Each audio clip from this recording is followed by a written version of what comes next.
नमस्कार, स्वागत है आपका ईटी नाउ स्वदेश में और आप देख रहे हैं मुनाफे की मंडी। मैं हूं आपके साथ पूजा त्रिपाठी और इस शो में हम आपको बताएंगे कि आज दिन भर किन कमोडिटी में एक्शन देखने को मिल रहा है। साथ ही इंट्राडे, पोजिशनर और लॉन्ग टर्म के हिसाब से आपको कुछ बेहतरीन कॉल्स भी बताएंगे और आपको हाजिर बाजार की खबरों के साथ देश भर के मंडियों का अपडेट भी आपके लिए लेकर आएंगे। चलिए शो की शुरुआत करते हैं और इस बीच हम आपको कर्नाटका में जो समिट चल रही है उसमें भी आपको बीच बीच में उसकी कवरेज और उसकी कुछ झलकियां दिखाते रहेंगे। चलिए अब एक्सपर्ट को भी शामिल कर लेते हैं और हमारे साथ इस वक्त किशोर नाने जी मौजूद हैं मोतीलाल ओसवाल से। इसके अलावा खुरान शाह भी हमारे साथ जुड़ चुके हैं निर्मल बांग से और मनोज कुमार जैन भी हमारे साथ जुड़ चुके हैं पृथ्वी फिनमार्ट से। आप तीनों का ही बहुत बहुत स्वागत है शो पर। चलिए शो की शुरुआत करेंगे, लेकिन सबसे पहले नजर डाल लेते हैं कमोडिटी मार्केट की बड़ी खबरों पर। और सोने में आज हम देख रहे हैं कि 300 रुपए की कमजोरी आज है। 50,400 के नीचे इस वक्त सोना कारोबार कर रहा है और कॉमिक्स गोल्ड अगर देखेंगे तो वहां पर $1640 के नीचे कारोबार कर रहा है। यहाँ पर फेड ने ब्याज दरों में बढ़ोतरी कर दी है, उस पर हम आगे चर्चा भी करेंगे, लेकिन उसके बाद हम देख रहे हैं कि कमोडिटी मार्केट में भी एक्शन काफी ज्यादा दिख रहा है। चांदी की चमक भी आज फीकी है, करीब 650 रुपए की कमजोरी के साथ एमसीएक्स चांदी कारोबार कर रही है 58,200 के नीचे और कॉमिक सिल्वर अगर देखेंगे तो $19.5 के पास इस वक्त ट्रेड कर रही है।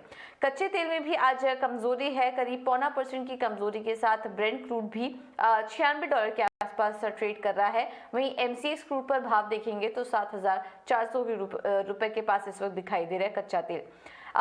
मेटल में आज काफी दायरे में कारोबार होता हुआ दिखाई दे रहा है। जिंक में करीब ½ % की तेजी है, वहीं 0.25% की तेजी के साथ एल्युमिनियम, लेड और कॉपर भी करीब 656 पर कारोबार कर रहा है। इसके अलावा नेचुरल गैस में देखेंगे तो वहां पर भी करीब 2% की तेजी है। इतने समय की तेजी देखने के बाद आज हल्की मुनाफा वसूली हावी है और 506 पर कारोबार कर रहा है नेचुरल गैस।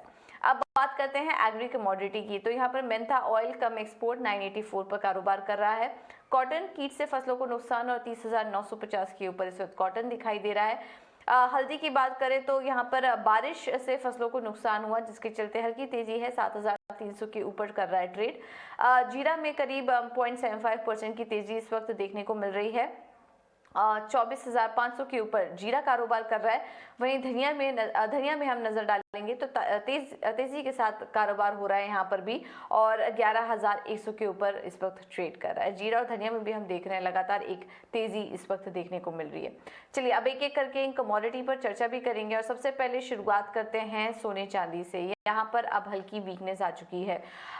किशोर जी, आपसे समझना चाहेंगे सोने चांदी में क्या व्यू शेयर कर रहे हैं आप, क्योंकि कल जो आउटकम निकल कर आया हम 75 बेसिस पॉइंट की एक्सपेक्टेशन तो कर ही रहे थे, लेकिन साथ में जो कमेंट्री आई उसकी शायद उम्मीद नहीं थी, क्योंकि एक नरमी का हम एक्सपेक्टेशन कर रहे थे फेड चेयरमैन की तरफ से, लेकिन उन्होंने क्लियरली ये संकेत दे दिया कि फिलहाल अभी प्रीमेच्योर होगा ये कहना कि ब्याज दरों में आगे कुछ पॉज यहाँ पर देखने को मिल सकता है, कोई भी रुकावट यहाँ देखने को नहीं मिलेगी।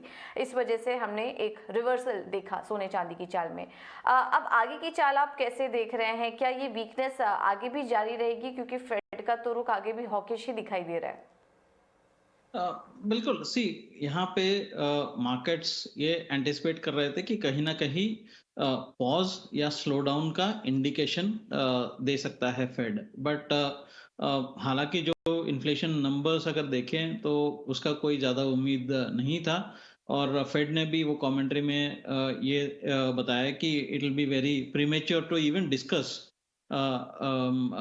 Pause in the rate hike cycle. So basically ये जो रफ्तार जो है, जो पौने परसेंटेज का जो रफ्तार है, वो मार्केट्स को बहुत ही बड़ा एक बेरिश फैक्टर है ग्लोबल मार्केट्स के लिए, इंक्लूडिंग कमोडिटीज एंड खास करके डॉलर के लिए ये बहुत ही पॉजिटिव न्यूज़ होता जा रहा है और डॉलर यील्ड्स जो है वो काफी स्ट्रांग होते जा रहे हैं। तो हालांकि because of the dollar strength सारे कमोडिटीज में आपको वीकनेस देखने के लिए मिल रहा है और जो रिसेशन का जो फियर्स है कि ये ब्याज दर और बढ़ता जाएगा तो रिसेशन जबरदस्ती रिसेशन इन्फ्यूज किया जा रहा है, आई थिंक उसका कहीं न कहीं जो डर है, उसके वजह से भी। सो दोनों साइड से आपको नेगेटिव इम्पैक्ट दिख रहा है।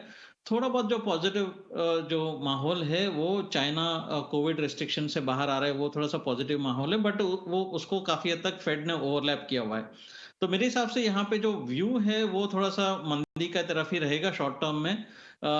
दिसंबर वाले तो मैं 50,500 के आसपास मैं बिकवाली का सलाह दूँगा। 50,700 का स्टॉप लॉस मेंटेन कर सकते हैं और 50,100 150 के टारगेट्स के लिए। सो हर उछाले में यहाँ पे बिकवाली करके चलना चाहिए। बट आपको डोमेस्टिक मार्केट्स में जो ग्लोबल मार्केट्स जितना फॉल इसलिए नहीं दिखेगा बिकॉज़ थोड़ा बहुत रुपए का वीकनेस, डॉलर के सामने रुपए भी वीक होता जाएगा, तो हालाँकि थोड़ा-सा कुशन मिलेगा, but overall gold and silver दोनों में व्यू मंदी का है शॉर्ट टर्म के लिए और बिकवाली करके चलना चाहिए।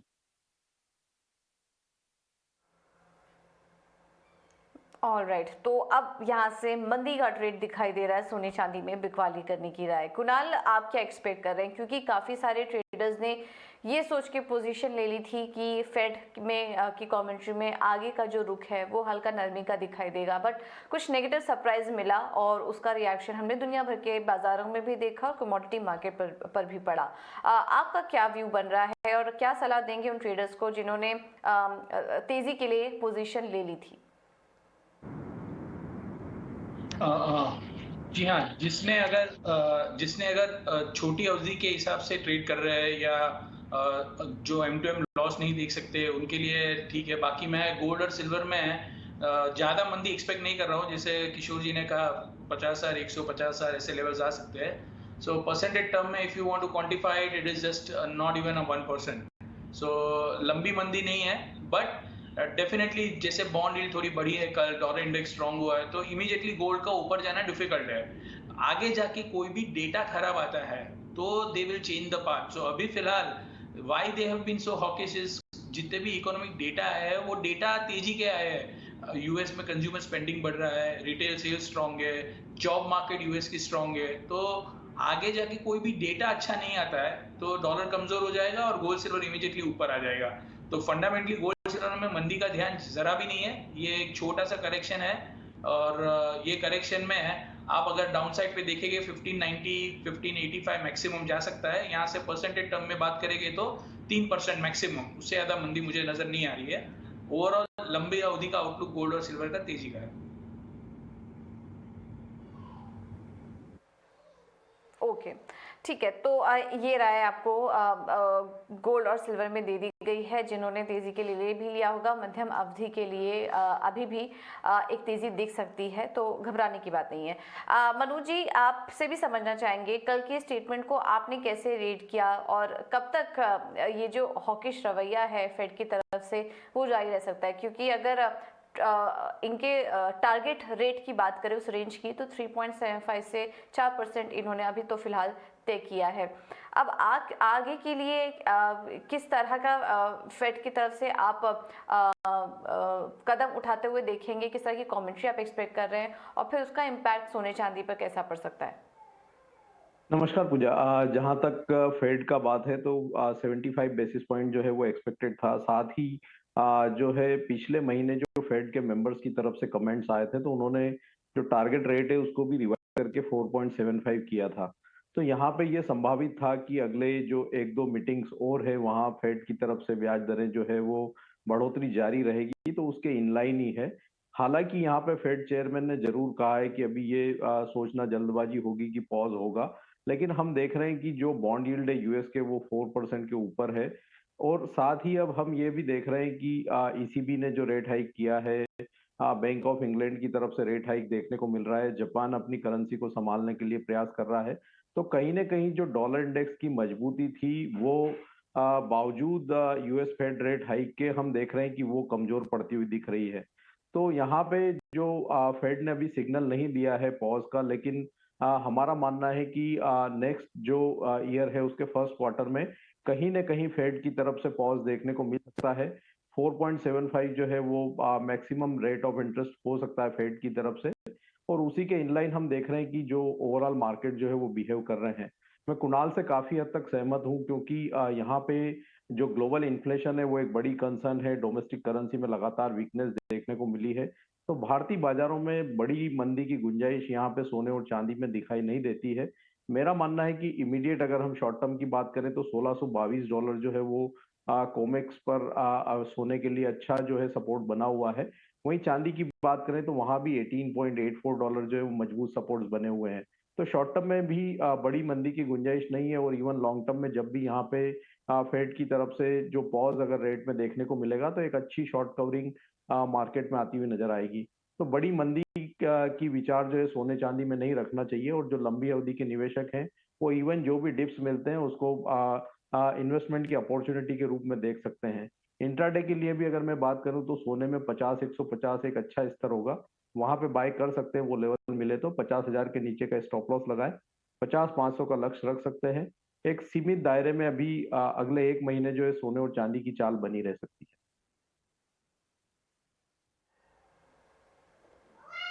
ऑलराइट, तो ये राय सोने चांदी में आपको दे दी गई है। एक सीमित दायरे में कारोबार होते हुए दिखाई देगा सोने चांदी में।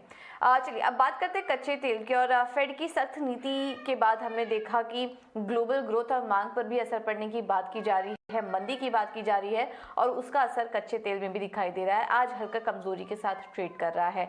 किशोर जी, क्या सजेस्ट करेंगे आप? कच्चे तेल में क्या ट्रेड देख रहे हैं? कच्चे तेल में भी आज के लिए जो ट्रेड है बेसिकली डॉलर के ऊपर चल रहा है, और जो सेंटिमेंटल मंदी है, बट मुझे नहीं लगता है कि ये डाउन साइड ज़्यादा सस्टेन होगा। फिलहाल के लिए यहाँ पे मैं नीचे के लेवल पे थोड़ा सा खरीदारी का सजेशन करूँगा। नवंबर वायदा अगर 7,340 के आसपास अगर मिलता है तो वहाँ पे खरीदारी करना चाहिए। 7,250 का स्टॉप लॉस मेंटेन कर सकते हैं, और इन एक दो दिन के लिए आपको 7,500 7510 के आसपास का आपका टारगेट हो सकता है।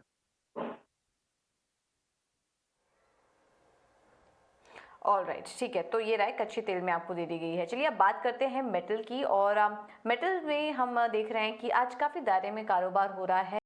जिंक में करीब ½ % की तेजी है, और 1/4% की तेजी के साथ एल्यूमिनियम इस वक्त 210 रुपए के पास कारोबार कर रहा है, और लेड में भी 180 रुपए के करीब यहाँ पर ट्रेड दिखाई दे रहा है।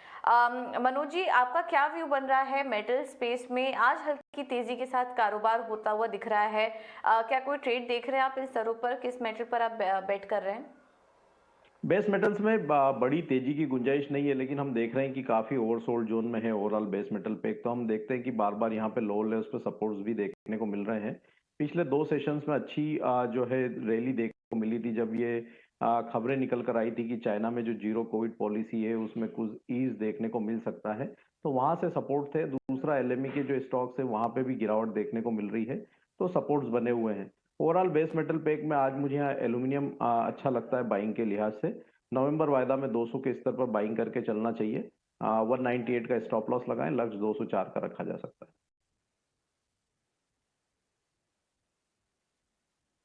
ठीक है, तो ये राय मेटल में आपको दे दी गई है। एल्युमिनियम इन स्तरों पर अच्छा लग रहा है, आप यहाँ पर नजर रख सकते हैं। राइट, तो ये राय आपको दे दी गई। कुणाल, क्या आपका भी कोई व्यू बन रहा है मेटल स्पेस पर? और इसके अलावा नेचुरल गैस पर भी राय दीजिए।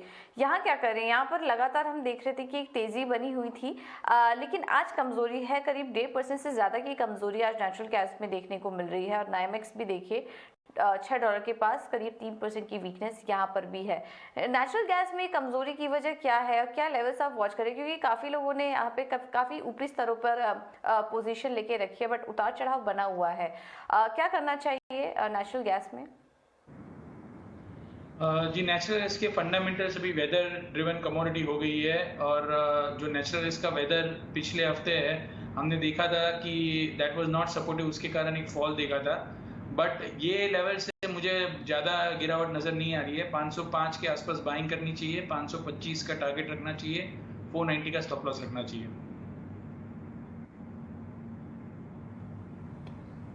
ओके, ठीक है, तो ये रहा नेचुरल गैस में। इसके अलावा कुणाल, मेटल पर भी अपना व्यू शेयर करिए। क्या वहां पर आप कोई ट्रेड देख रहे हैं?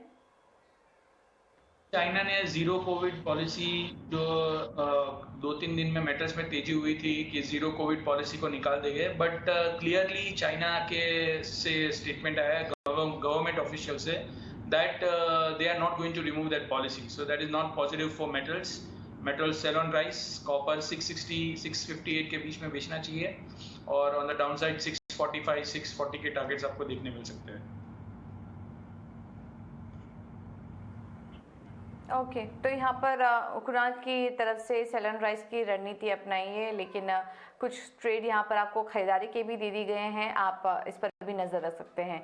चलिए अब नज़र डालते हैं कुछ एग्री कमोडिटीज़ पर। स्पाइसेस में अगर हम देखें तो धनिया और जीरा पर नज़र डालिए। यहाँ पर लगातार तेज़ी बनी हुई। कल भी जब हम बात कर रहे थे एक्सपर्ट्स थे तो उनका भी कहना था कि ये दो जो कमोडिटीज़ हैं यहाँ पर आप नज़र रख सकते हैं। धनिया वायदा इस पर देखिए 11,100 के ऊपर है और जीरा में भी 24,500 की तेज़ी इस वक्त देखने को मिल रही है। किशोर जी, आपका व्यू क्या बन रहा है मसाले पर? यहाँ पर क्या कोई ट्रेड देख रहे हैं आप? कोई एक्चुअली हमारे as a company we don't track agri commodities, तो हमारे कोई कमेंट नहीं है एग्री कमोडिटीज पे।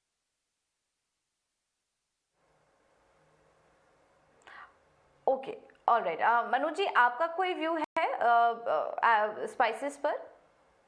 स्पाइसेस में हम देखें तो ओवरऑल ट्रेंड यहाँ पॉजिटिव बना हुआ है। धनिया और जीरा में हमने पिछले 2-3 सेशन में अच्छी मजबूती देखी है, लेकिन टर्मरिक में एक यहाँ पे ऊपरी लेवल से जो है प्रॉफिट बुकिंग देखने को मिली थी, तो लोअर लेवल्स पे भी ये सपोर्ट्स के आसपास कमोडिटी ट्रेड कर रही है। किसी को अगर रणनीति बनानी है तो यहाँ पे टर्मरिक दिसंबर वायदा में बाइंग की रणनीति बना सकते हैं 7,370 के स्तर पर। 7,250 का स्टॉप लॉस लगाए, लक्ष्य 7,550 तक का रख सकते हैं।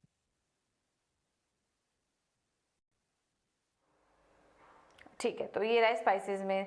कॉटन पे भी क्विकली आप अपनी राय शेयर करिए मनोज जी। कॉटन में आज हल्की तेजी है, यहाँ पर कोई ट्रेडिंग की राय देंगे आप? 31,000 के करीब 31,000 के करीब इस वक्त कारोबार कर रहा है एमसीएक्स कॉटन हल्की तेजी के साथ। क्या कोई ट्रेड दिख रहा है आपको यहाँ पर?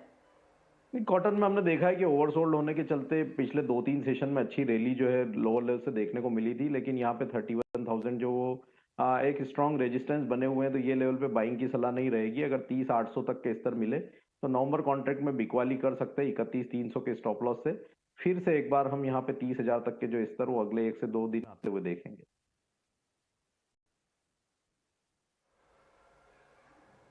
ठीक है, तो ये रैक कॉटन पर आपको दे दी गई है। इसके अलावा ग्वार में भी आज तेजी के साथ कारोबार है। ग्वारगम वायदा 9,550 के करीब है, करीब 1.5% की तेजी वहां पर है और ग्वार सीड में भी करीब 1% की तेजी इस वक्त देखने को मिल रही है। ग्वार में जो तेजी आ रही है, यहाँ पर क्या कोई ट्रेडिंग की रणनीति सुझाएंगे आप मनोज? और ग्वार सीड में भी अच्छी तेजी लोअर लेवल से देखने को मिली है, पर अब ये लेवल पे बाइंग की रिकमेंडेशन नहीं रहेगी। अगर थोड़ा डीप मिलता है तो वहाँ बाइंग कर सकते हैं। ग्वार सीड में जो दिसंबर वायदा है वहाँ पे 4,750 के स्तर मिले तो कर सकते हैं। वहीं अगर ग्वारगम की बात करें तो यहाँ भी दिसंबर कॉन्ट्रैक्ट में 9,450 के स्तर मिले तो वहाँ बाइंग करना चाहिए। वर्तमान लेवल पे जो बाइंग का ट्रेड है वो अवॉइड करके चलना चाहिए। इवन किसी का लॉन्ग पोजीशन है तो थोड़ा प्रॉफिट बुकिंग ये लेवल पे कर सकते हैं। लोअर लेवल्स पे ही बाइंग की सलाह रहेगी। ठीक है, तो डिप में खरीदारी करने की राय ग्वार में ये आपको दे दी गई है। चलिए फिलहाल इतनी कमोडिटीज पर हम चर्चा कर पाएंगे। आप तीनों ही एक्सपर्ट का बहुत बहुत शुक्रिया हमें समय देने के लिए। कुणाल जी, किशोर जी, मनोज जी, आप तीनों का ही बहुत बहुत धन्यवाद समय देने के लिए और तमाम कमोडिटीज पर अपनी रणनीति भी सुझाने के लिए। चलिए